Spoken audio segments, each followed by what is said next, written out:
అందరికీ నమస్కారం. మనందరి జీవితాల్లో ఎంతోమంది కలుస్తుంటాం, గొప్ప వ్యక్తులను కలుస్తుంటాం.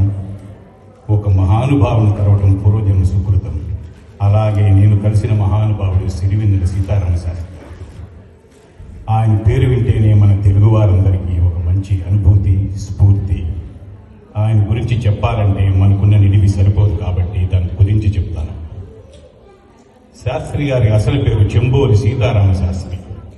వారు 1955 మే 20వ తారీఖు మధ్యప్రదేశ్లోని జననిలో జన్మించారు.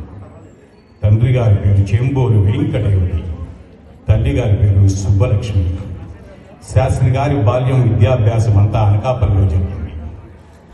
ఆ తర్వాత ఆంధ్ర మెడికల్ కాలేజీలో చేరారు. కానీ ఈ ఏడాది లోపల ఉద్యోగం రావడంతో ఉద్యోగం చేస్తూనే BA MA మొదటి సంవత్సరం పూర్తి చేశారు.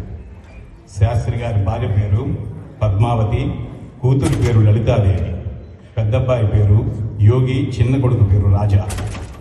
డైరెక్టర్ త్రివిక్రమ గారు ఆయన సమీప బంధువు. మొదట్లో శాస్త్రి గారు భరణి పేరుతో కథలు, కవితలు రాసేవారు. కె విశ్వనాథ్ గారు బాలకృష్ణ గారి జనని జన్మభూమి సినిమాలో పాటలు రాసేందుకు మొట్టమొదటి అవకాశం ఇచ్చారు. 1986లో వచ్చిన సిరివెన్నెల సినిమాతో శాస్త్రి గారికి ఎంతో పేరు వచ్చింది. ఆయన పేరుని